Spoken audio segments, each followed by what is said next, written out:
Makasih Pak Luis, Oke, selamat tahun baru teman-teman semua. Kita bersyukur boleh mengawali ya hari kedua nih di tahun baru ini dengan PA kembali. Mari kita masuk dalam doa, kita mohon pimpinan Tuhan. Tuhan, kami bersyukur untuk pimpinanmu melewati tahun 2023 memimpin acara PA kami sepanjang tahun. Dan terima kasih untuk setiap berkat yang sudah kami dapatkan, dengannya kami diperlengkapi. Juga pada tahun baru ini kami bersyukur Tuhan, di awal tahun ini kami boleh bersama-sama kembali untuk belajar firman-Mu. Kami mohon Tuhan berkati supaya pembahasan firman-Mu ini boleh tetap memperlengkapi kami dan kami tetap bisa menghubungkan dengan apa yang sudah kami pelajari dari pasal-pasal sebelumnya dari firman-Mu. Kami serahkan PA kami dari awal sampai akhir ke dalam tangan-Mu. Dalam nama Tuhan Yesus kami berdoa. Amin.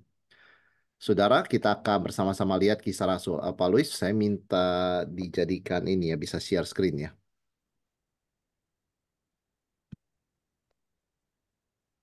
oke, Oke, silakan. Ya. iya. Jadi kita akan melihat kisah Rasul 21. Eh, saya akan bacakan ya. Beberapa ayat pertama, saudara sekalian, Kisah Rasul 21.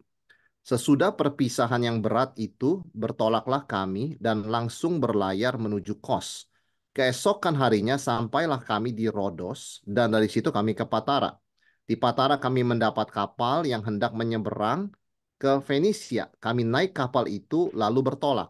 Kemudian tampaklah Siprus di sebelah kiri, tetapi kami melewatinya dan menuju ke Syria. Akhirnya tibalah kami di Tirus sebab muatan kapal harus dibongkar di kota itu. Saudara, kalau kita melihat di tiga ayat ini, pergerakan Paulus kan sangat cepat ya. Terakhir kita atau ke tahun kemarin, saudara sekalian ya. Tahun kemarin itu kita melihat perpisahan yang mengharukan ya, yang menyedihkan ya antara Paulus dengan penatua Efesus dan itu terjadi di Miletus sini ya, di Miletus. Dan dalam satu hari saja Rasul Paulus mengunjungi tiga tempat ya, Kos, Rodos, kemudian Patara.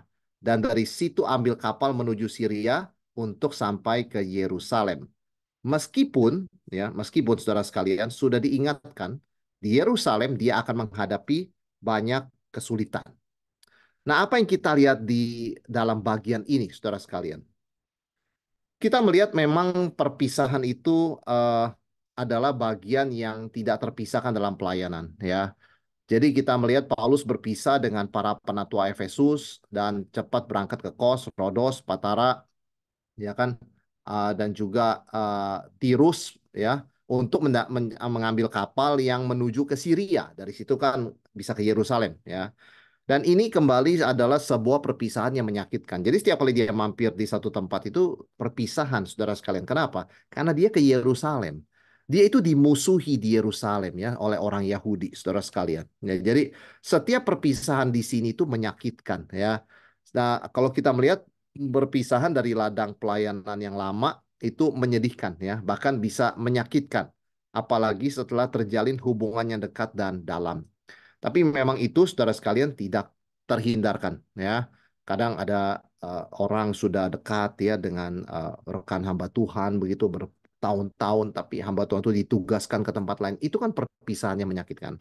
Atau ada juga jemaat yang sudah dekat ya dengan jemaat dan hamba Tuhan di satu gereja tapi dia dipindahkan oleh pekerjaannya. Itu kan satu perpisahan ya. Sudah bersama-sama melayani tapi nggak terhindarkan.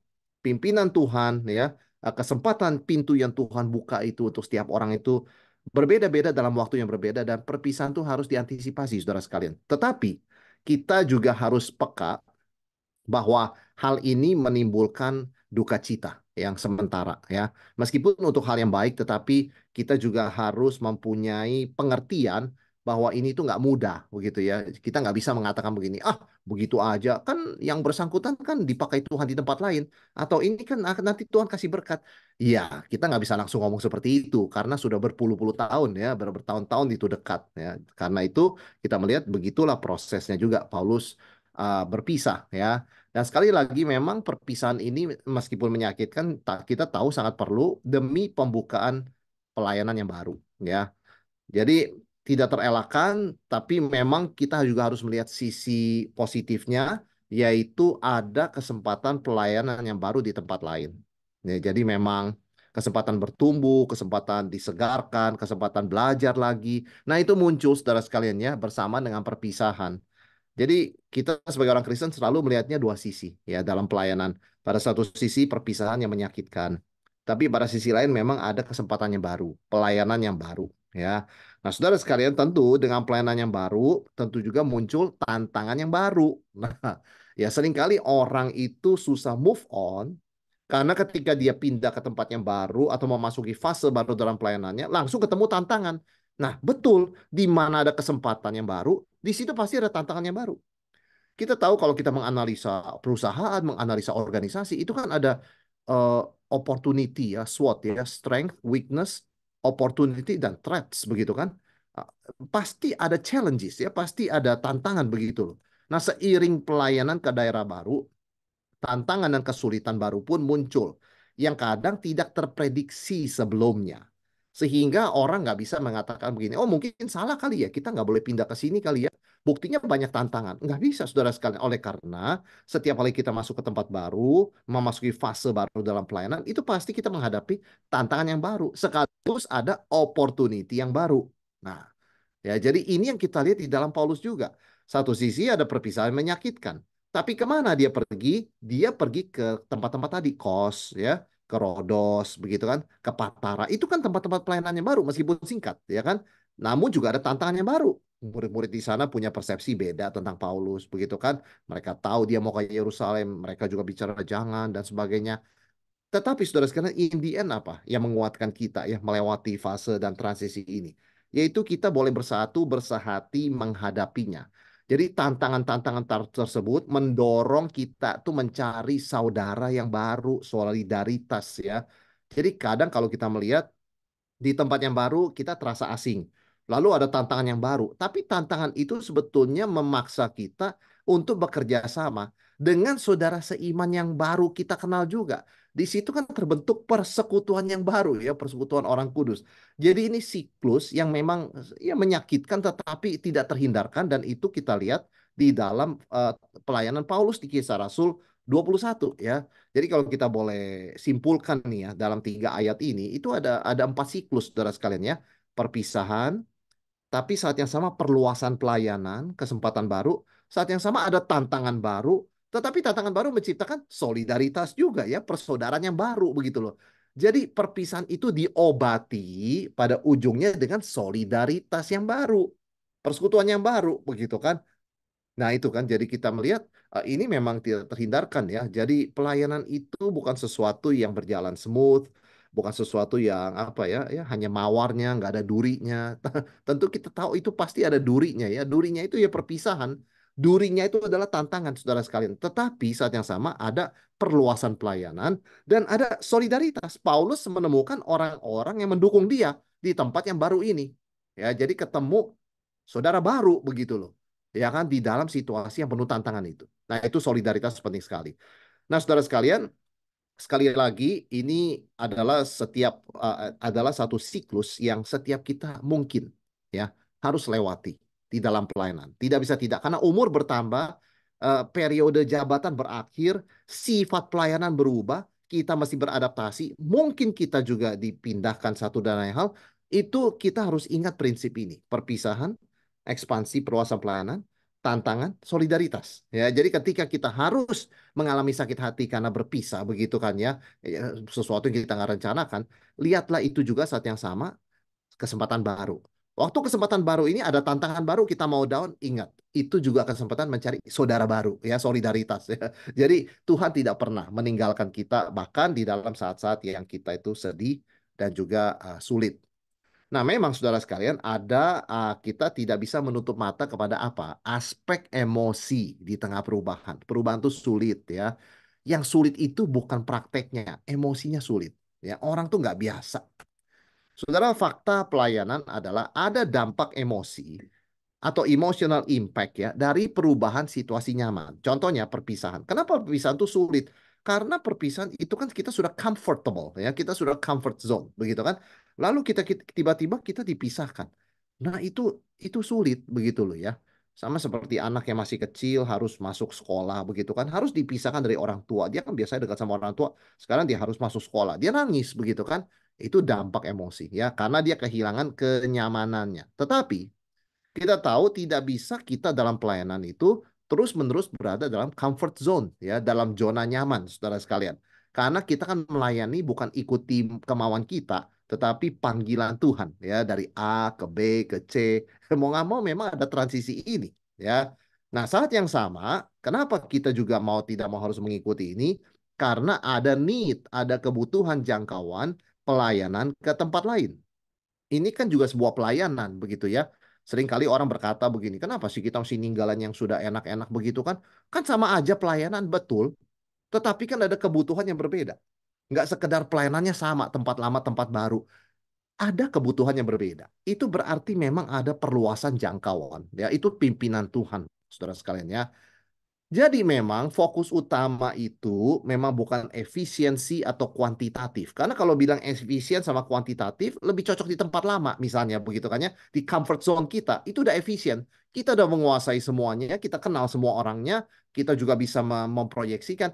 Tetapi kan pelayanan bukan bicara efisiensi dan kuantitatif, tapi menjaga kesatuan tubuh Kristus dan semangat jemaat. Itu sebabnya meskipun kita harus move on, tetapi kita juga harus sensitif kepada eh, dampak emosional ketika perpisahan itu terjadi. Ya, ketika perpisahan itu terjadi, dampak emosional itu kita masih sensitif karena sekali lagi kita bukan sekedar bicara efisiensi atau kuantitatif. Ini kan perlu. Ini perlu ekspansi kita. Betul, itu aspek kuantitatif, aspek efisiensi kita akui. Tetapi kan fokusnya juga kan kebersamaan. Jadi mari kita juga saling menguatkan, menghiburkan teman-teman yang mungkin sulit menerima akan transisi, saudara sekalian ya, dan perpisahan tersebut. Ya. Nah, bagaimana pertanyaannya adalah kita mengelola emosi akibat perubahan atau perpisahan. Nah, kita perlu ada empati untuk memahami ketidaknyamanan secara emosi akibat perubahan pelayanan, ya. Jadi kalau satu gereja itu baru ganti gaya worshipnya, itu kan pasti ada orang yang tidak nyaman, begitu ya, atau pergantian personel, begitu kan ya, di kepengurusan dan juga di dalam pelayanan, tim pelayan, begitu kan, itu pasti juga ada perubahan yang mungkin membawa ketidaknyamanan. Nah, perlu ada empati, betul saudara sekalian ya. Kita tidak bisa semata-mata mengatakan pokoknya harus terima, begitu kan? Kita perlu ada empati dengan pelan-pelan, begitu ya, memahami bahwa memang orang perlu waktu untuk menyesuaikan diri. Sehingga perlu ada kepekaan dan kesabaran ya, tanpa kita melukai perasaan jemaat ya. Dan Paulus mengalami hal itu kan, dia harus pergi. Mereka mau tahan dia, begitu kan? Mereka senang dan mereka sayang sama dia. Betul-betul mereka mengasihi dia. Tapi Paulus mesti pergi. Tetapi Paulus kan peka, begitu ya. Dia tidak dalam proses itu melukai orang-orang yang mengasihi dia, begitu loh. Nah, saudara sekalian, memang kita harus membedakan transformasi gereja itu memang agak berbeda dengan inovasi dalam dunia bisnis. Saya katakan kenapa, saudara sekalian?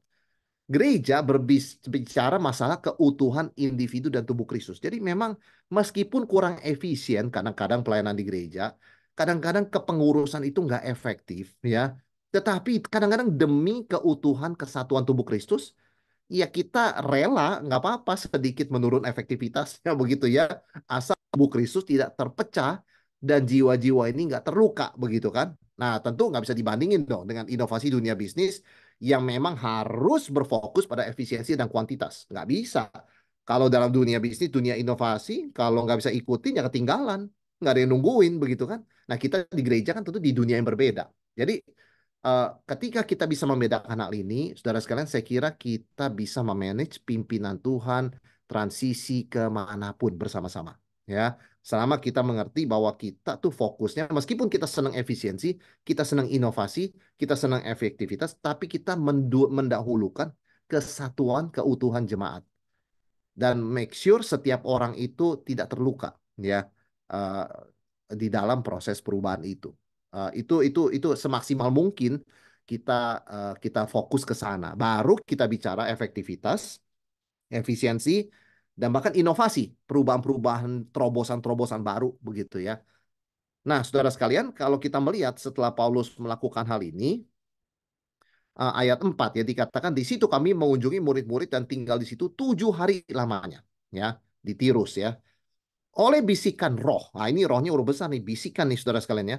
Murid-murid itu menasihati Paulus supaya ia jangan ke Yerusalem. Tetapi setelah lewat waktunya kami berangkat meneruskan perjalanan kami. Murid-murid semua dengan istri dan anak-anak mereka mengantar kami sampai keluar kota dan di tepi pantai kami berlutut dan berdoa. Saudara, oleh bisikan roh, murid-murid menasihati Paulus supaya jangan pergi ke Yerusalem. Tapi di pasal sebelumnya, kalau kita baca pasal 20 ya, tahun kemarin kita bahas ya. Sekarang sebagai tawanan roh, aku pergi ke Yerusalem. Dan aku tidak tahu apa yang akan terjadi atas diriku di situ. Loh, jadi yang benar yang mana?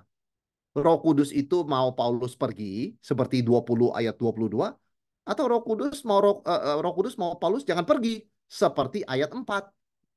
Jadi apakah, bagaimana kita bisa membedakan bisikan Roh Kudus lewat orang lain dan Roh Kudus pimpin kita secara pribadi?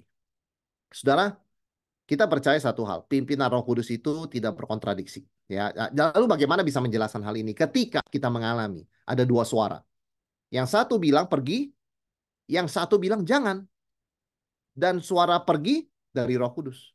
Suara jangan juga bisikan Roh melalui saudara-saudara seiman yang mengasihi kita. Jadi gimana? Saudara, satu hal, pimpinan Roh Kudus jelas ya untuk Paulus ke Yerusalem. Dan pimpinan Roh Kudus mencakup peringatan bahaya. Kamu nanti ke Yerusalem akan diikat orang dan kamu akan jadi tawanan. Maka Paulus menyebutkan tawanan roh ya. Jadi dia tahu tuh nanti ke Yerusalem dia nggak akan bebas. Udah pasti dikejar, ditangkap, jadi tawanan dia. Nah, kalau begitu bagaimana kita memahami bisikan roh dalam ayat 4? Bisikan roh bukan berarti langsung dari Roh Kudus ya. Namanya bisikan, maka disebutnya bisikan saudara sekalian. Tapi merupakan respons manusia kepada pimpinan Roh Kudus. Jadi itu respon kasih begitu ya. Aduh, kasihannya Paulus mesti ke Yerusalem ditangkap, jangan deh, begitu kan? Itu dari kasih ya.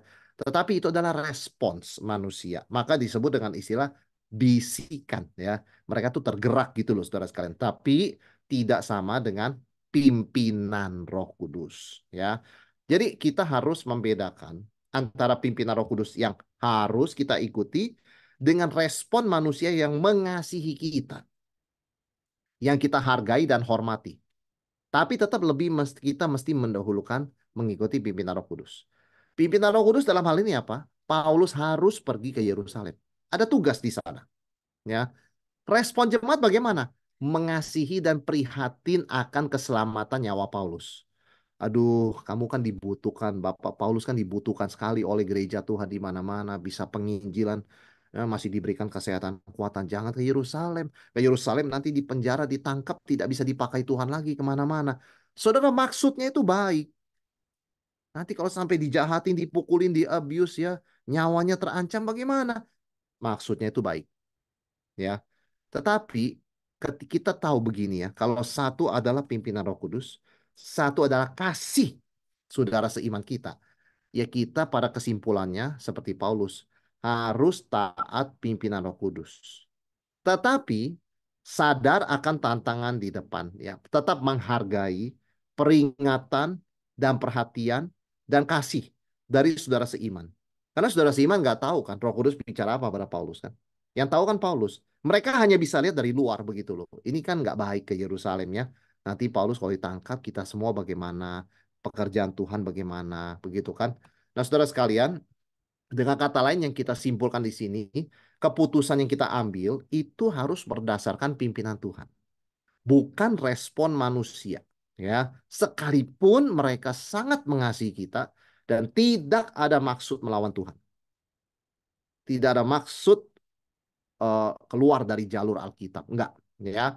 Respon manusia yang membangun itu kita harus lihat sebagai wujud kasih dan perhatian. Jadi kita jangan marahin, ya.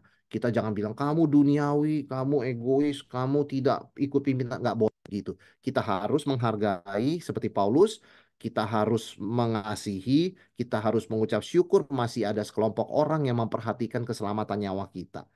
Tapi ketika kita mengambil keputusan, kita harus mengatakan kepada mereka juga, saya harus ikut pimpinan Tuhan. Tapi terima kasih atas kasih dan perhatian dan kekhawatiran kalian. Doakan saya. Itu aja saudara sekalian. Ya. Jadi itu bagaimana kita uh, mengambil keputusan ketika ada pimpinan Tuhan yang jelas, namun juga ada suara-suara saudara seiman yang mengasihi kita dan mengasihi Tuhan.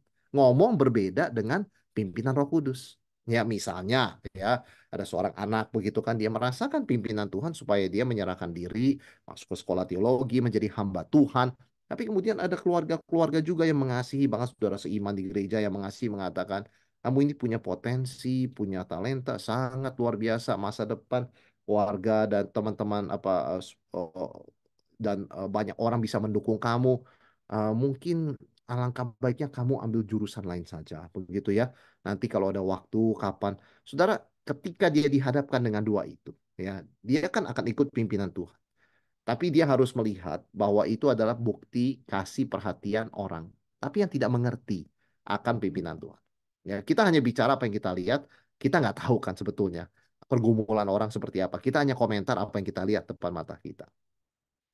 Nah, kita melihat kemudian berikutnya maksud Tuhan dan maksud baik saudara seiman tuh nggak selalu sama ya. Maksud baik loh saudara sekalian ya. Saudara seiman ini bukan maksud buruk begitu ya. Jemaat di Tirus dan Nabi Agabus di Kaisaria memperingatkan kesulitan yang akan menimpa Paulus kalau tetap berangkat ke Yerusalem. Ya, kalau kita baca misalnya di ayat yang ke-10 ya. Setelah beberapa hari kami tinggal di situ di Kaisaria, ya, datanglah dari Yudea seorang nabi bernama Agabus, datang khusus ke Kaisaria. Saudara pikir sebentar. Itu kalau bukan perhatian apa? Ya. Ia datang pada kami lalu mengambil ikat pinggang Paulus. Jadi ban pinggangnya Paulus diambil sama dia. Dicopot saudara sekalian ya. Sambil mengikat kaki dan tangannya sendiri pakai bannya Paulus. Dia berkata, demikianlah kata Roh Kudus, beginilah orang yang mempunyai ikat pinggang ini akan diikat oleh orang-orang Yahudi di Yerusalem dan diserahkan ke tangan bangsa-bangsa lain. Itu kasih perhatian Agabus, Nabi Tuhan. Ya, datang khusus untuk kasih tahu Paulus, Tuhan kasih saya penglihatan. Ya, yang punya ban pinggang ini akan diikat kaki dan tangannya, dibelenggu ke Yerusalem. Saudara sekalian itu ya, maksud baik sekali ya. Dia spesifik ya, Nabi Agabus ya, dia ya, pakai ban pinggangnya Paulus. Nah, maksud baik dan peringatan jemaat Tuhan itu memiliki tiga fungsi. Yang pertama, ya, itu ujian. Saudara sekalian ya, itu ujian. Apakah kita Paulus tetap fokus pada panggilan Tuhan? Nih, kamu takut nggak sekarang? Sudah tahu bakal dibelenggu. Kamu bakal dibawa begitu ya, kaki tangan diikat. Itu kamu tetap mau jalan nggak? Itu ujian. Jadi ketika maksud baik dan peringatan jemaat Tuhan itu berkontradiksi dengan pimpinan Tuhan bagi kita, maka ada tiga fungsi. Yang pertama tuh testing, ujian. Kita masih tetap ikut pimpinan Tuhan, apa kita sekarang lebih dengar suara manusia? Yang kedua adalah preparation, persiapan. Jangan sampai terkejut loh ya. Kalau nanti sampai di Yerusalem kamu dibelenggu. Karena kan sudah diperagakan oleh Nabi Agabus. Jadi jangan bilang, kok begini? Saya ikut pimpinan Tuhan, kok jadinya dibelenggu? Sudah dibilangin. Sudah dipersiapkan. Ya jadi maksud baik dan peringatan jemaat Tuhan itu, meskipun kontradiksi dengan pimpinan Tuhan, tetap ada gunanya. Yang pertama, menguji kita. Yang kedua, mempersiapkan kita. Ya, emang betul akan terjadi kesulitan. Yang ketiga adalah penghiburan. Masih ada orang-orang yang care tentang keselamatan nyawa kita. Sampai jauh-jauh datang untuk memperingatkan kita. Nah itu ya, jadi cara kita menilainya seperti itu. Itu ujian. Kita pilih Tuhan, nah pilih manusia. Tapi nggak cuma itu. Itu persiapan. Kalau kita memang taat pada Tuhan, siap-siaplah dengan konsekuensinya. Tapi yang ketiga juga penghiburan. Mereka melakukan ini, ngomong ini, bukan karena mau menghalangi saya, tapi karena mereka mengasihi saya. Ya udah, saya tetap jalankan, kalian doakan. Makanya saudara sekalian kalau kita melihat mereka berlutut dan berdoa bersama-sama ya di dalam ini dengan ayat jemaat sebelumnya ya. Mereka mengantar keluar kota dan di tepi pantai kami berlutut dan berdoa. Itu aja yang bisa dilakukan. Dukungan tidak bisa mencegah tapi dengan doa ya. Maka saudara sekalian ketika Paulus juga bersikeras berangkat begitu ya. Maka Paulus menjawab ayat yang ke-12, mendengar itu kami bersama-sama dengan murid-murid meminta supaya Paulus jangan pergi ke Yerusalem. Tapi Paulus menjawab, "Mengapa kamu menangis? Dan dengan jalan demikian mau menghancurkan hatiku. Sebab aku ini rela bukan hanya untuk diikat, tapi juga untuk mati di Yerusalem oleh karena nama Tuhan Yesus. Karena ia tidak mau menerima nasihat kami menyerah dan berkata, jadilah kehendak Tuhan." Nah, ini the best, saudara sekalian ya. Ketika pimpinan Tuhan untuk seseorang, dengan nasihat kita, ya, atau pimpinan Tuhan untuk kita, dengan nasihat orang yang mengasihi kita itu, ya, berkontradiksi, maka langkah terbaik adalah jadilah kehendak Tuhan. Ya udah, jalankan pimpinan Tuhan. Kami mendukung dalam doa dan ya ya kehendak Tuhan yang jadi begitu ya. Tuhan yang memanggil, Tuhan yang memperlengkapi, Tuhan yang menjaga, Tuhan yang menyediakan dan Tuhan juga yang menyertai saudara sekalian. Nah, jadi ada begitu banyak ya pelajaran yang sangat real kita bisa pelajari ya dari proses pertemuan perpisahan antara Paulus ya dengan anak-anak Tuhan ya sebelum dia ke Yerusalem. Jadi apa yang kita bisa simpulkan saudara sekalian ketika keputusan seorang saudara mengikuti pimpinan Tuhan berbeda dengan pendapat kita dan pandangan kita. Dan kita melakukannya dari kasih. Dan kita juga tahu dia tidak sembarangan mengambil keputusan itu. Yang kita bisa lakukan adalah mendoakan, mendukung, menghiburkan, dan mengasihi. Itu aja saudara sekalian. Ya. Kita nggak perlu juga mengkritik, kita nggak perlu juga mensyukuri. Jadi itu kan bukan berdasarkan kasih. Ya. Tugas kita adalah mendoakan, mendukung, menghibur, dan mengasihi. Nah, saudara sekalian, sampailah Paulus di Yerusalem. Ya, kalau kita lihat di dalam ayat yang ke-15. Sesudah beberapa hari lamanya tinggal di Kaisarea, berkemaslah kami lalu berangkat ke Yerusalem. Bersama-sama dengan kami turut juga beberapa murid dari Kaisarea. Mereka membawa kami ke rumah seorang bernama Manason. Ia dari Siprus dan sudah lama menjadi murid. Kami menumpang di rumahnya. Ketika kami tiba di Yerusalem, semua saudara menyambut kami dengan suka hati. Pada keesokan harinya pergilah Paulus bersama-sama dengan kami mengunjungi Yakobus. Semua penatua telah hadir di situ. Paulus memberi salam kepada mereka, lalu menceritakan dengan terperinci apa yang dilakukan Allah di antara bangsa-bangsa lain oleh pelayanannya. Saudara, ini pertemuan yang historis, ya. Kenapa dikatakan historis, saudara sekalian? Karena Yakobus adalah tokoh utama gereja di Yerusalem. Sangat Yahudi. Ya. Paulus adalah penginjil di dunia non-Yahudi. Saudara bisa bayangkan? Semestinya, kalau mereka ketemu, mereka ribut. Ya, karena beda pandangan. Sangat berbeda. Fokusnya beda. Tapi di dalam Kristus, di dalam Injil, mereka bisa menyambut ya. Paulus bertemu dengan jemaat Yerusalem dan mencari Yakobus sebagai pemimpin jemaat. Paulus menceritakan bagaimana Injil Kristus itu menjangkau begitu banyak bangsa bukan Yahudi ya, dan bagaimana mereka berbalik dari berhala dan percaya kepada Yesus. Dan dikatakan saudara sekalian dalam ayat 20 ada dua reaksi. Yang pertama puji Tuhan. Mendengar itu mereka memuliakan Allah. Nah, ini satu ya, tapi ada reaksi lainnya. Nah, ini dia. Lalu mereka berkata kepada Paulus, "Saudara, lihatlah, beribu-ribu orang telah menjadi percaya dan mereka semua rajin memelihara hukum Taurat. Tetapi mereka mendengar bahwa engkau mengajar semua orang Yahudi yang tinggal di antara bangsa-bangsa lain untuk melepaskan hukum Musa. Sebab engkau mengatakan supaya mereka jangan menyunatkan anak-anaknya dan jangan hidup menurut adat istiadat kita." Nah,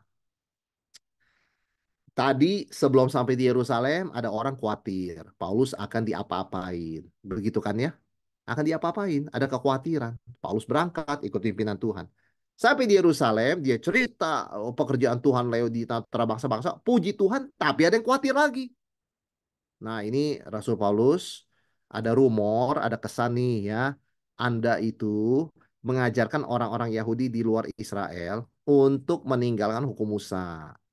Itu banyak yang tersinggung loh, Pak Paulus ya. Masa anak-anak dari kecil nggak disunat, begitu ya? Lalu soal makanan, kamu bilang semuanya boleh makan.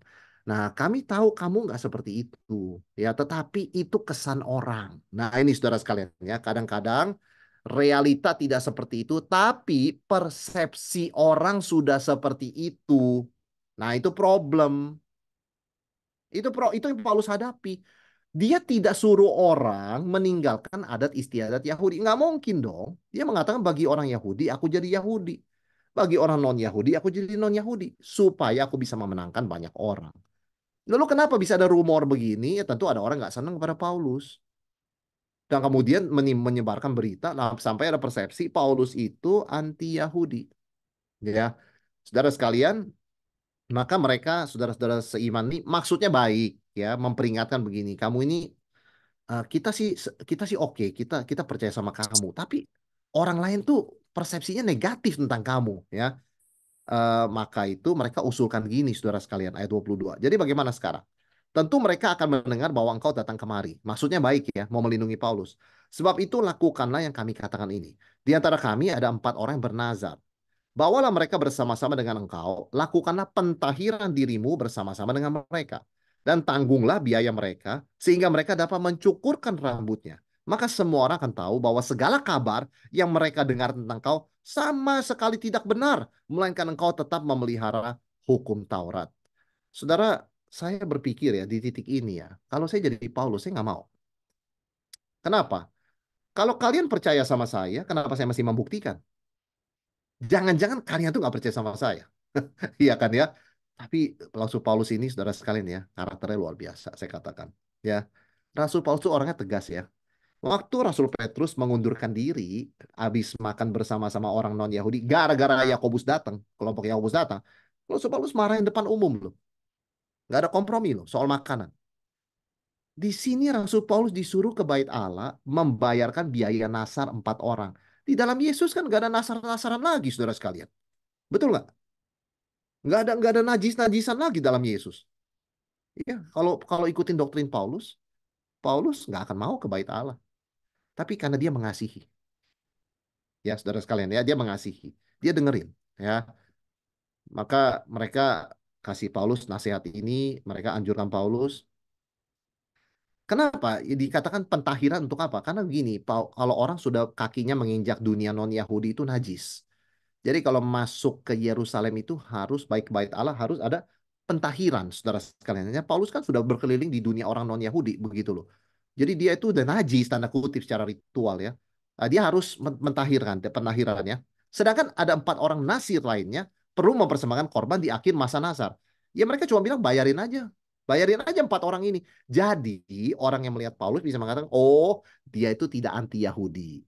Ya, dia itu tidak anti budaya Yahudi. Buktinya apa? Buktinya dia masih ikut upacara pentahiran dan dia masih bayarin loh orang upacara Nasar. Dia jadi menghormati budaya Yahudi.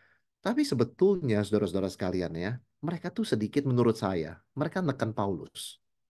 Ya, dan Paulus punya hati lembut sekali. Kalau ditekan begitu depan umum, Paulus punya hati lembut, saya kira ya. Dia punya hati pikir begini, saya tidak mau jadi batu sandungan. Ya. Tapi kalau Paulus mau angkat masalah doktrin, itu mereka habis, saudara sekalian ya. Mereka tidak bisa lawan dia. Mereka kalau Paulus ngomong satu kalimat, di dalam Yesus nggak ada peranan bait Allah. Ya, Yesus adalah bait Allah. Orang Kristen bait Allah. Kalau Paulus ngomong begitu, itu nggak mereka nggak bisa apa-apa. Dan orang tidak dibenarkan karena melakukan hukum Taurat, tapi karena iman dalam Yesus. Paulus tetap tidak mau, ya kan? Dan nggak perlu nasar-nasaran. Saudara sekalian, Paulus bisa ngomong seperti itu loh. Saya katakan kalau saya jadi Paulus, saya akan ngomong kayak begitu. Ya, dalam pengertian, ini kan mintanya keterlaluan sekali kalau saudara pikir. Itu mintanya keterlaluan ya. Paulus itu mengajarkan kitab Roma yang kita sudah bahas ya. Sangat tegas ya. Orang tidak dibenarkan karena melakukan Taurat, sunat, puasa. Tapi hanya karena iman dalam Yesus. Sekarang kamu kok suruh Paulus mempersembahkan, ikut upacara pentahiran. Bayarin orang mempersembahkan korban. Apa-apaan. Tapi itulah hati Paulus, saya katakan. Dia punya hati mencintai bangsa Yahudi, mencintai saudara sebangsa, saudara seiman. Dia menjaga keutuhan tubuh Kristus. Dia rela berkorban, saudara sekalian. Dia rela menjalankan sesuatu yang dia mungkin geleng-geleng kepala. Masih mereka-mereka ini begini ya tradisinya. Maka sampai ditegaskan kembali konsili Yerusalem ya ayat 25. Tetapi mengenai bangsa-bangsa lain yang sudah menjadi percaya, sudah kami tuliskan keputusan-keputusan kami. Yaitu bahwa mereka harus menjauhkan diri dari makanan yang dipersembahkan kepada berhala, dari darah, dari daging binatang yang mati dicekik, dan dari percabulan. Saudara, jadi dibedakan, masih ada pembedaan antara tuntutan untuk jemaat Yahudi dengan bangsa-bangsa lain. Di titik ini loh ya, Yahudi itu Kristennya mungkin Kristen plus, ya. Kristen non Yahudi itu Kristen biasa, ya. Jadi mereka dikasih syarat yang ringan aja. Ya, apa tuh syaratnya saudara sekalian? Jangan jangan makan daging yang persembahan berhala, jangan makan darah, jangan makan daging binatang yang dicekik dan percabulan. Saudara mungkin ada pertanyaan, emang binatang apa yang mati dicekik? Saudara, ada orang-orang yang membunuh binatang dengan cara cepat dengan dicekik karena tenaganya kuat dan lebih cepat ya. Problemnya apa saudara sekalian? Darahnya nggak keluar. Kalau darahnya nggak keluar kan ikut kemakan. Nah itu jadi najis.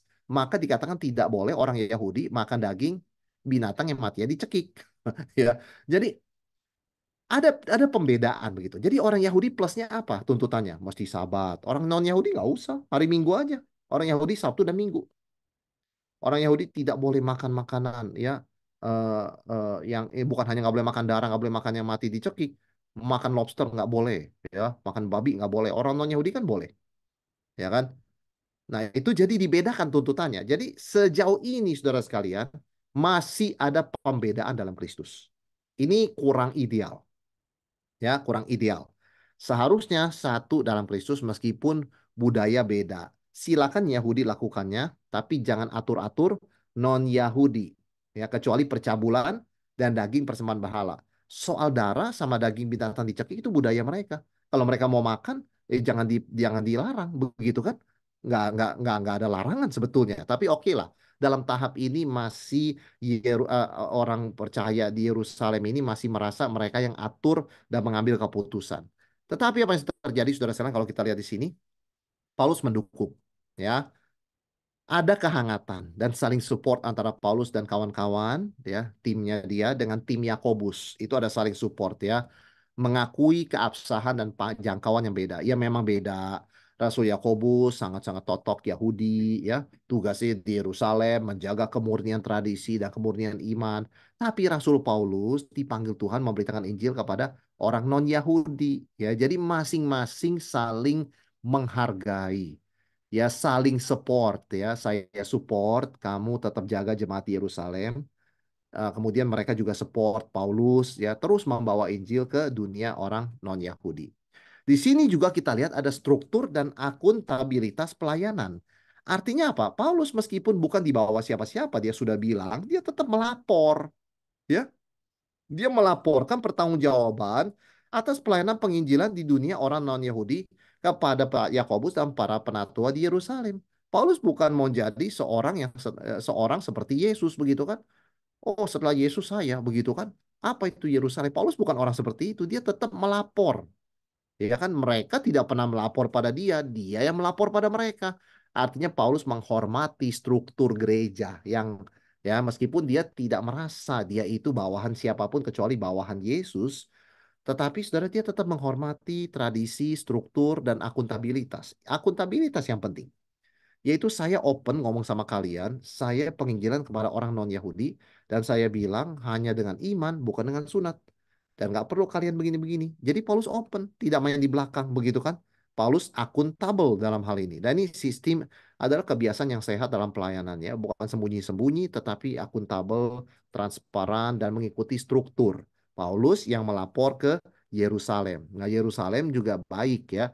Mereka itu mensupport Paulus ya, cuman ya ada kelebihannya tuh. Maksudnya ada eksesnya tuh yang tadi kita sudah bicara. Mereka nuntut Paulus melakukan sesuatu yang belum tentu itu sebetulnya bijaksana, saudara sekalian ya. Tapi yang kita lihat di sini ada usaha untuk menjaga kesatuan tubuh Kristus, ya. Jadi memang orang tuh berbeda-beda. Setiap orang kepribadian berbeda, panggilannya tuh berbeda, ya. Dia punya passion tuh beda, cara dia itu beda, ya. Kesimpulan dia tuh beda. Tetapi perlu ada menjaga kesatuan. Bagaimana caranya? Yaitu dengan sensitif, ya, kepada saudara-saudara Yahudi yang masih menghormati tradisi. Ya, bagaimanapun juga sebuah budaya, sebuah tradisi itu nggak bisa dipisahkan dari seorang manusia. Ya, jadi menjadi diri yang terhormat adalah menghormati tradisinya, menghormati budayanya, begitu. Dan Paulus berusaha sensitif dalam hal ini. Maka dia lakukan usulan mereka. Meskipun dalam hati mungkin dia geleng-geleng kepala mungkin, saudara sekalian ya. Nah, perlu ada sensitivitas. Juga bagi reputasi Paulus di kalangan Yahudi. Jangan sampai dirusak oleh rumor yang tidak benar. Oke, sejauh ini kita katakan baik lah ya. Jadi memang kita satu hal kita belajar di sini, saudara sekalian. Perlu ada pendekatan pastoral tetap mempertimbangkan faktor konteks sosial budaya demi optimalisasi kesaksian Injil. Jadi misalnya kita membawa Injil ke satu daerah yang tidak makan makanan tertentu, ya. Jangan kita paksain makan, saudara sekalian. Meskipun nggak ada larangan makan makanan itu di daerah tersebut, tapi kita jangan paksakan, ya kan? Ada seorang yang bukan Kristen menjadi Kristen. Lalu dipaksakan makanan yang dulu dia di agama lamanya dilarang makan. Saudara, dia marah sekali, dia hampir-hampir mau keluar dari Kristen. Itu kan salah. Harus mempertimbangkan faktor konteks sosial budaya. Apa sih arti makanan? Mau makan ya boleh, nggak makan nggak apa-apa. Nggak, itu kan bukan sebuah doktrin, ya. Jadi kalau kita bisa mengakomodasi budaya setempat, ya kita harus lakukan itu demi kesaksian Injil, begitu ya. Bukan kita memaksakan begitu loh, budaya asing ya. Di dalam kita membagikan kasih Tuhan, membagikan Injil, saudara sekalian. Dan Paulus tahu ini yang mereka ingin lakukan ya. Tentu kita sebagai pembaca ketiga nih ya, saudara sekalian, orang yang menilai dari luar, kita mungkin punya pendapat yang berbeda dari Paulus dan juga dari orang-orang yang menyuruh dia berbuat begitu ya. At least saya merasa saya sebagai orang ketiga melihatnya berbeda sedikit ya. Tetapi ini yang saya mau katakan, ini nasihat maksudnya sepintas maksudnya baik ya. Tapi apa yang terjadi setelah Paulus jalankan nasihat mereka ayat 26, pada hari berikutnya Paulus membawa orang-orang itu serta dengan dia, ya 4 orang tadi. Dan ia mentahirkan diri bersama-sama dengan mereka, lalu masuk ke bait Allah untuk memberitahukan bila mana pentahiran akan selesai dan persembahan akan dipersembahkan untuk mereka masing-masing. Ya, jadi Paulus lakukan. Dan itu dilakukan selama 7 hari. Tapi apa yang terjadi, saudara sekalian? Ya, ayat 27. Ketika masa 7 hari itu sudah hampir berakhir, orang-orang Yahudi yang datang dari Asia melihat Paulus di dalam bait Allah, lalu mereka menghasut rakyat dan menangkap dia. Sambil berteriak, hai orang-orang Israel, tolong. Inilah orang yang di mana-mana mengajar semua orang untuk menentang bangsa kita dan menentang hukum Taurat dan tempat ini, bait suci. Dan sekarang ia membawa orang-orang Yunani pula ke dalam bait Allah ini dan menajiskan tempat suci ini. Sebab mereka telah melihat Trofimus dari Efesus sebelumnya bersama-sama dengan Paulus. Dan mereka menyangka bahwa Paulus telah membawa dia ke dalam bait Allah. Saudara sekalian, Paulus dituduh menentang orang Yahudi. Padahal bagaimana sih dia orang Yahudi kok, saudara sekalian ya? Dia orang Yahudi kok dibilang menentang orang Yahudi. Dia dituduh menentang hukum Musa. Ya, kemudian dia tuduh menentang bait suci. Ya, jadi tuduhan demi tuduhan. Ya, dan dia dituduh bahkan membawa Trofimus, orang Yunani itu masuk ke area kudus bait Allah. Itu melanggar hukum. Padahal enggak. Trofimus memang bersama-sama Paulus, tapi waktu masuk ke bait Allah, Trofimus tidak ikut.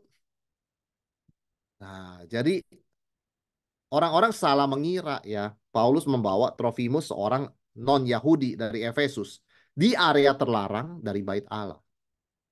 Maka seluruh kota gempar dan massa menangkap Paulus, menyeretnya keluar area bait suci, lalu memukulinya. Sampai, saudara sekalian, kepala pasukan Romawi datang dengan pasukan untuk mengamankan situasi dan menahan Paulus. Menahan Paulus itu untuk menyelamatkan dia. Bukan karena dia bikin kesalahan, saudara sekalian. Ya, dia bingung. Kepala pasukannya sampai bingung, saudara sekalian. Tidak bisa menentukan penyebab kekacauan karena masa itu teriaknya kenceng sekali. Ya, maka dia membawa Paulus yang dirantai ke markas Romawi untuk mengamankannya dari amukan massa. Pertanyaan saya simpel sih, saudara sekalian ya. Itu nasihat mereka benar nggak sih suruh Paulus ke bait Allah? Itu maka saya katakan. Paulus itu baik sekali. Dengan dia ke bait Allah, itu udah beresiko ada banyak haters. Ya, banyak orang-orang yang membenci dia. Dan betul sekali saudara sekalian, justru karena ke bait Allah dia ditangkap. Sekarang saya mau tanya, ya, sangat-sangat simpel sekali. Ini pertanyaan untuk kita renungkan. Kalau kita jadi orang yang ngasih nasihat begitu kepada Paulus, perasaan kita gimana? Kita happy atau kita merasa bersalah? Aduh, salah ya kita kasih nasihat ke Paulus ya, bilang suruh dia ke bait Allah. Celaka dia sekarang dipukulin sampai jadi perkara besar begitu kan? Alangkah baiknya kita jangan kasih nasihat. Nah, itu sebabnya. Ketika kita memberikan nasihat kepada orang, kita mesti minta bijaksana Tuhan. Jangan semata-mata karena takut manusia. Mereka itu kan takut, semata-mata menurut saya mereka tuh takut manusia. Aduh, ini rumor nggak bagus loh tentang kamu. Sebab kamu ini, menentang itu. Gini deh, kamu perbaiki. Jadi saya merasa nasihat mereka itu bukan dari bijaksana kasih kepada Paulus loh ya. Tapi lebih kepada ketakutan mereka kepada orang banyak begitu kan. Dan akhirnya apa yang mereka takutkan malah terjadi. Paulus dipukul, tapi luar biasanya Paulus apa? Paulus nggak mengatakan, nah ya, ini akibat kalian ya. Kalian yang kasih saya ide, kalian yang kasih saya usul, supaya pakai taktik-taktik begitu, memberikan korban, ya, kemudian bayarin 4 orang, begitu kan, bernasar. Saudara Paulus nggak ngomong seperti itu. Ya, di sini hati Paulus luar biasa. Ya, orang seringkali berkata Paulus itu keras ya begini. Sama sekali tidak, saudara sekalian ya. Kita melihat dia sangat-sangat mengakomodir saudara seiman yang sensitif soal budaya. Dia tidak menyalahkan ketika dipukulin ya. Orang-orang yang kasih nasihat begitu kan. Paulus hatinya tuh sangat lembut ya. Meskipun dari surat-suratnya kelihatannya dia bukan orang yang lembut. Maka saudara sekalian, setelah kepala pasukan itu mengambil tindakan ya, maka Paulus meminta izin berbicara kepada massa. Ya, jadi bayangkan, Paulus nggak nyalahkan orang-orang yang kasih usulan itu, dia masih minta izin, saudara sekalian. Saya mau ngomong, ya, Paulus menjelaskan asal usul dan identitasnya. Ya, saudara, kenapa penting? Eh, karena reputasi yang baik itu bisa menolong kredibilitas. Ya, misalnya orang yang sekolah tentu lebih didengar daripada orang yang tidak punya pendidikan di bidang itu. Ya kan, misalnya seorang yang sekolah kedokteran, ketika dia berkata tentang vitamin, mungkin dia lebih didengar daripada kita yang bukan dokter. Misalnya, ya. Meskipun mungkin pengetahuan kita tentang vitamin bagus karena kita belajar di dokter juga, oh gitu kan. Tapi kita tuh nggak ada gelar dokter. Nah, Paulus menegaskan kredibilitasnya, ya. Ayat 39, aku adalah orang Yahudi. Nah, jelas tuh ya. Dari Tarsus. Tarsus kan terkenal, saudara sekalian. Ya, warga dari kota yang terkenal di Kilikia. Terkenal ya Tarsus. Aku minta supaya aku dibolehkan berbicara kepada orang banyak itu. Wah, orang akan bilang, wah ini dari Tarsus nih. Begitu ya. Saudara Paulus tetap sopan. Dia memohon izin dari komandan untuk berbicara kepada orang banyak. Ya, dalam hal ini dia menghormati otoritas dalam proses membela diri. Dan Paulus sensitif soal budaya, ya. Maka dia berbicara dalam bahasa Ibrani, saudara sekalian. Artinya dia menggunakan bahasa yang rakyat itu bisa terima begitu. Dia nggak pakai bahasa Yunani.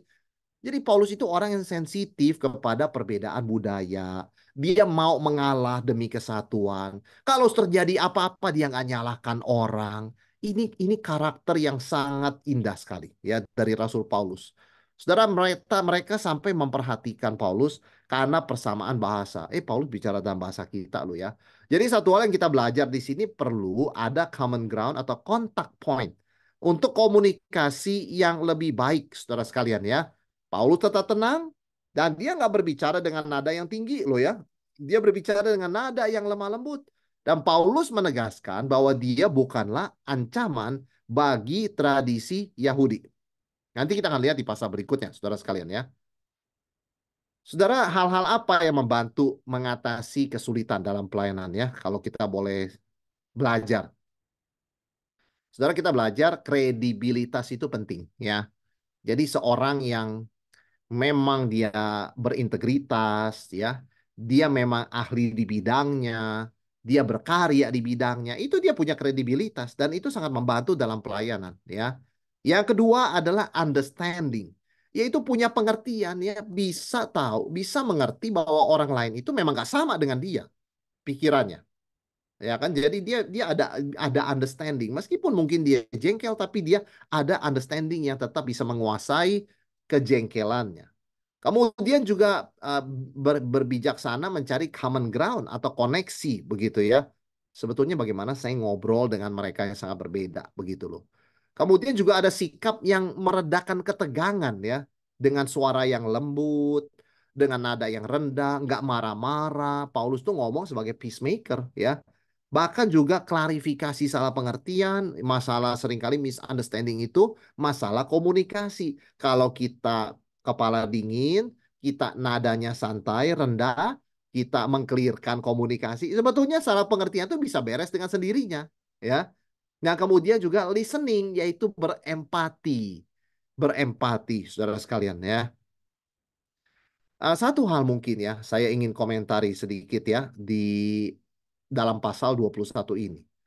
Saudara, ketulusan dan kasih itu memang berbeda dari pengertian. Maksudnya apa? Tulus mengasihi itu tidak sama dengan mengerti. Jemaat Tirus tulus mengasihi Paulus. Jangan deh ke Yerusalem, ya. Tapi nggak mengerti kenapa kamu mesti ke Yerusalem. Jadi ada orang-orang yang tulus dan mengasihi kita, tapi mereka nggak mengerti kita. Ya, saudara sekalian ya. Tapi mereka at least mengasihi dan mereka tulus kepada kita. Jemaat Yerusalem tulus kepada Paulus. Aduh, jangan sampai kamu dicap ini pemberontak Yahudi ya. Karena rumornya ini kurang sedap tentang kamu. Begini aja kami kasih usulan. Kamu tuh bayarin biaya nasar 4 orang. Dan kamu juga lakukan upacara pentahiran. Begitu kan. Itu juga tulus. Menyuruh Paulus melaksanakan upacara Yahudi. Tapi mereka kan nggak ngerti. Begitu loh. Sebenarnya nggak perlu itu bagi orang Kristen. Begitu ya. Ketika beberapa saudara seiman bicara hal yang sama, ini bisa menimbulkan pertanyaan, apakah Tuhan sedang bicara lewat mereka? Apakah saya yang sedang mengeraskan hati? Karena di Tirus orang ngomong begitu. Di Kaisaria orang ngomong begitu. Ya kan misalnya begitu kan? Eh, jadi sebetulnya apakah apa itu kehendak Tuhan? Saudara, Paulus tetap pada pendiriannya sesuai dengan hati nurani dan sensitivitas kepada kehendak Tuhan. Ya, mengapa ini bisa terjadi? Saudara, sebagai manusia, kita nggak mengerti kenapa seringkali. Karena kita cuma melihat dari sudut pandang manusia. Ya kan? Mereka melihat Paulus dari sudut pandang manusia, aduh jangan ke Yerusalem. Atau kamu berikan persembahan lah supaya orang bilang, oh ya Rasul Paulus ini tetap Yahudi ya. Kan cuma melihat dari sudut pandang manusia. Ya, mereka sangat care tentang safety, tetapi belum sampai kepada God's purpose. Ada maksud Tuhan kenapa Roh Kudus pimpin Paulus ke Yerusalem meskipun akan dipukul. Yang mereka belum sampai ke sana. Mereka hanya bisa melihat sisi keamanan, keselamatan nyawa Paulus. Itu baik. Baik sekali, saudara sekalian. Kita mesti care tentang safety saudara seiman kita. Ya. Tetapi kita juga perlu kadang-kadang melihat lebih tinggi dari itu kepada maksud tujuan Allah kepada bagi orang itu apa. Ya. Jadi setiap orang tuh harus jujur kepada Tuhan dan dirinya dalam hati nurani kita loh saudara sekalian ya. Bahwa keputusan yang diambil itu benar-benar sesuai beban dan panggilan yang Tuhan taruh dalam hatinya. Meskipun saudara seiman kita A, B, C, D, E ngomongnya berbeda dari apa yang kita yakini sebagai pimpinan Tuhan. Nah itu ya, sekali lagi, orang tulus mengasihi kita, tapi jangan harap mereka selalu mengerti kita. Kita tahu ini panggilan Tuhan, ini pimpinan Tuhan, yang ngerti cuma kita. Ya, keluarga kita mungkin nggak ngerti. Teman-teman kita mungkin nggak ngerti, tapi mereka tetap tulus mengasihi kita. Tapi mereka mungkin nggak ngerti. Nah, satu lagi saudara sekalian, problem ya. Mereka tekanan yang tadi saya sudah sebutkan, tekanan dari saudara seiman ke Yerusalem kepada Paulus. Saudara, tindakan saudara seiman agar Paulus menunjukkan loyalitas kepada hukum Taurat dengan uh, ikut upacara di bait Allah itu tindakan tidak bijaksana. Ya, seharusnya kan sebagai saudara seiman tunjukkan loyalitas pada Yesus dong. Ya, tunjukkan loyalitas kepada Tuhan. Begitu ya. Kok tunjukkan loyalitas kepada hukum Taurat? Bukannya Paulus sudah tulis kita dibenarkan bukan karena melakukan Taurat. Justru oleh Taurat orang mengenal dosa. Dia sekarang ditekan begitu loh. Ya. Mengapa saudara sekalian? Mereka lebih memikirkan faktor budaya. Jadi mereka nggak tanya, kalau kita suruh Paulus begini, itu sesuai prinsip firman Tuhan nggak ya? Enggak, mereka nggak tanya begitu. Mungkin pengertian mereka belum sampai ke sana, saudara sekalian ya. Jadi mereka menekan Paulus untuk membuktikan dirinya loyal kepada hukum Taurat. Ya, itu adalah tindakan tidak berdasarkan kasih, tapi lebih berdasarkan takut dan cinta pada tradisi. Nanti orang banyak gimana nih? Kita akan digerecokin orang banyak nih gara-gara Paulus. Ayo dah Paulus dah harus begini begitu dan sebagainya. Ini tindakan yang kurang ada anugerahnya kepada saudara seiman. Saudara bisa bayangkan Rasul Paulus mengajarkan pembenaran oleh iman lalu kita paksa dia ikut upacara Yahudi. Coba pikir sebentar. Itu menurut saya, saudara sekalian, itu kurang bijaksana dan kurang kelihatan ada kasih dan anugerah. Ya, itu kasihan Rasul Paulus ya, kalau menurut saya ya. Dia mengajarkan apa kita mereka itu suruh tekan ya, mereka tuh tekan dia suruh dia lakukan sesuatu. Tapi mengapa Paulus nggak melawan? Pribadi yang indah ini, saudara sekalian. Paulus mengutamakan kesatuan tubuh Kristus. Nyawaku dikorbankan asalkan gereja bisa berdiri pun aku rela. Dia memang begitu. Dia sangat mengasihi orang Yahudi sampai dia berkata di Roma 9, kalau saya boleh tukar tempat, saya ke neraka, semua orang Yahudi ke sorga, saya terpisah selamanya dari Yesus di neraka. Saya mau. Saudara bayangkan. Jadi dia memang mengasihi, saudara sekalian ya. Jadi dia rela. Itu keagungan karakter Paulus, ya. Di tengah orang berkata dia tuh keras, gini gitu, nggak sensitif, dia sangat sangat mengutamakan kesatuan tubuh Kristus. Paulus juga memegang prinsipnya. Bagi orang Yahudi, aku menjadi orang Yahudi.